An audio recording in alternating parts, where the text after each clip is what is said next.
Hey there, fellow Halloween enthusiasts. Get ready to dive into the spooky, kooky, and utterly fascinating world of Halloween. We're about to embark on a journey through time, uncovering the ancient roots of this beloved holiday. Buckle up, because this history lesson is anything but boring. Halloween, you see, isn't just about candy and costumes. Oh no, my friends, it has a past shrouded in mystery, stretching back over 2,000 years. Imagine that, 2,000 years of ghosts, goblins, and ghoulish delights. Our spooky celebration finds its origins in an ancient Celtic festival known as Samhain, pronounced Samhain. The Celts, who lived in what is now Ireland, Britain, and northern France, celebrated their new year on November 1st. But why November 1st, you ask? Well, for the Celts, this marked the end of summer and the harvest season. It was also a time when the boundary between the worlds of the living and the dead was believed to be at its thinnest. Imagine that, the veil between our world and the spirit world, as thin as a cobweb. Spooky, right? During Samhain, the Celts celebrated the harvest and honored the dead, believing that the spirits of the departed could easily cross over during this time. They built bonfires, made offerings, and even wore costumes, often disguising themselves as animals, to ward off any mischievous spirits. Can you imagine dressing up as a bear or a wolf to scare away ghosts? Talk about a wild Halloween costume. Now, let's talk about everyone's favorite part of Halloween trick-or-treating. But hold on to your hats because the origins of this sweet tradition are a bit murky. Some historians believe that trick-or-treating evolved from the ancient Celtic practice of leaving food and drink offerings to appease wandering spirits. Imagine leaving a plate of cookies and a glass of milk out for a ghost. Others trace the roots of trick-or-treating back to a medieval European tradition called souling.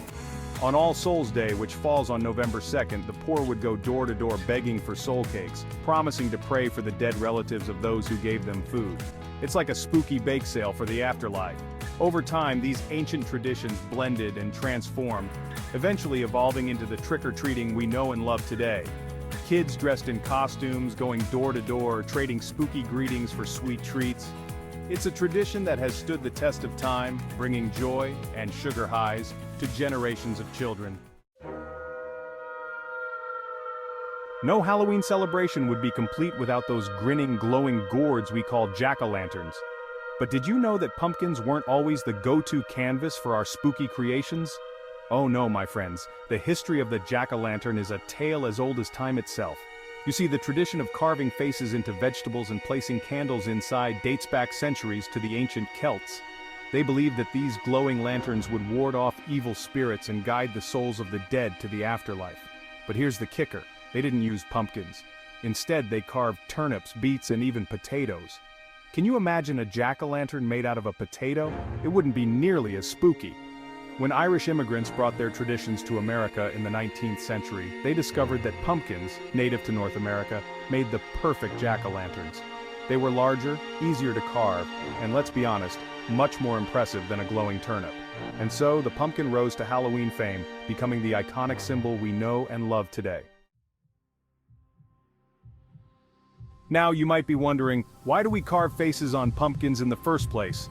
Well, gather around, my friends, and I'll tell you the legend of Stingy Jack, a tale as old as Halloween itself. Legend has it that Jack was a mischievous blacksmith who tricked the devil not once but twice. When Jack died, he was denied entry to both heaven and hell. The devil, amused by Jack's trickery, gave him a burning coal to light his way through the darkness.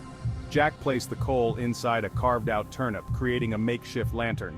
And so, Jack, forever denied rest, roams the earth for all eternity, his glowing lantern a symbol of his restless spirit. The Irish referred to him as Jack of the Lantern, which was eventually shortened to jack-o'-lantern.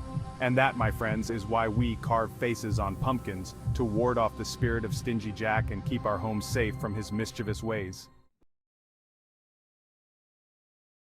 Section 5. Deck the halls with spiders and spooks, the art of Halloween decor.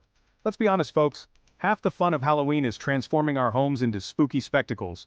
From cobwebs and spiders to skeletons and ghosts, we embrace the macabre, turning our humble abodes into haunted havens. But why do we go to such lengths to decorate for Halloween? Well, it all goes back to those ancient Celtic beliefs. Remember how the veil between the worlds was thinnest on Samhain? The Celts believed that decorating their homes with spooky symbols would ward off evil spirits and keep their families safe. It's like putting up a "Beware of Ghosts" sign. Over time, Halloween decorations have evolved, becoming more elaborate and theatrical. We've traded those simple Celtic symbols for inflatable ghosts, fog machines, and animatronic creatures that would make even the bravest soul jump. But the sentiment remains the same: to embrace the spooky spirit of Halloween and create a festive atmosphere for all to enjoy. Section 6. Little Ghosts and Goblins, the thrill of dressing up. Now let's talk costumes. Halloween is the one night a year when we can be anyone or anything we want to be. Superheroes, princesses, zombies, you name it, the possibilities are endless. But why do we dress up for Halloween in the first place? Well, it all goes back to those ancient Celtic traditions again. Remember how the Celts wore costumes to ward off evil spirits? They believed that by disguising themselves, they could trick the spirits into thinking they were one of them. It's like playing a spooky game of hide and seek with the supernatural. Over time, the tradition of wearing costumes on Halloween evolved, becoming more about fun and festivity than warding off evil spirits. Today, kids dress up in costumes they love, letting their imaginations run wild. It's a chance to step outside themselves, embrace the spirit of make-believe, and have a spooktacularly good time. Section 7. Trick or Treat, the sweetest words on Halloween night. Ah, trick-or-treating, the main event of Halloween for kids everywhere. The thrill of dressing up in costumes, knocking on doors, and shouting those magic words, trick or treat, is a Halloween ritual that brings joy to children and adults alike. But have you ever wondered how this sweet tradition came to be?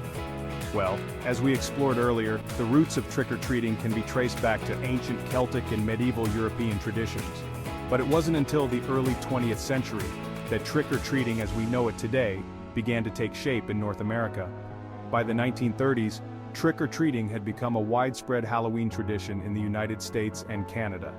It was a way for communities to come together, celebrate the holiday, and of course, indulge in some sweet treats. Today, trick-or-treating remains a beloved Halloween tradition, a time for kids to embrace their imaginations, collect candy, and create lasting memories. Section 8. The Magic of Make-Believe, Embracing the Halloween Spirit. Halloween is more than just a holiday, it's a state of mind. It's a time to embrace the unknown, to confront our fears, and to celebrate the power of imagination. From carving pumpkins to decorating our homes, from dressing up in costumes to telling spooky stories, we immerse ourselves in a world of make-believe, suspending our disbelief and allowing ourselves to be swept away by the magic of the season. For children, Halloween is a time to let their imaginations run wild, to transform into their favorite characters, and to experience the thrill of trick-or-treating. For adults, it's a chance to reconnect with their inner child, to embrace the spirit of playfulness, and to create lasting memories with family and friends. Section 9. From Ancient Rituals to Modern Revelry, Halloween's Evolution. Halloween, as we celebrate it today, is a melting pot of ancient traditions, cultural influences, and modern interpretations. From its humble beginnings as the Celtic festival of Samhain to its current status as a global phenomenon, Halloween has undergone a remarkable transformation, evolving and adapting over the centuries. While the ancient Celts may not recognize all aspects of our modern Halloween celebrations, the spirit of the holiday remains the same: to honor the dead, celebrate the harvest, and embrace the unknown. From trick-or-treating to costume parties, from haunted houses to horror movies, we continue to find new and creative ways to celebrate this spooky and enchanting holiday. Section 10. A Night of Frights and Delights, Halloween's Enduring Appeal. So what is it about Halloween that continues to captivate us year after year? Why do we embrace the spooky, the macabre, and the downright strange with such enthusiasm? Perhaps it's the thrill of confronting our fears, the excitement of the unknown, or the simple joy of dressing up and indulging in sweet treats? Whatever the reason, Halloween holds a special place in our hearts. A night when we can let our imaginations run wild, embrace the spirit of make-believe, and create memories that will last a lifetime. It's a time for spooky stories, haunted houses, and of course, plenty of candy. Section 11. Halloween Around the World, a global celebration of spookiness.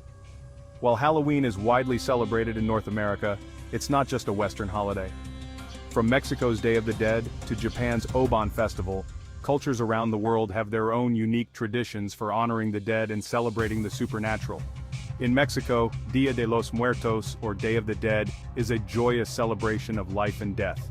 Families gather to remember their loved ones who have passed on, creating colorful altars adorned with flowers, food, and photos. In Japan, Obon Festival is a time to honor the spirits of ancestors. Families visit and clean the graves of their loved ones, and lanterns are lit to guide the spirits home. These are just a few examples of how Halloween, in its various forms, is celebrated around the world. It's a testament to the enduring human fascination with the afterlife, the supernatural, and the mysteries that lie beyond our understanding.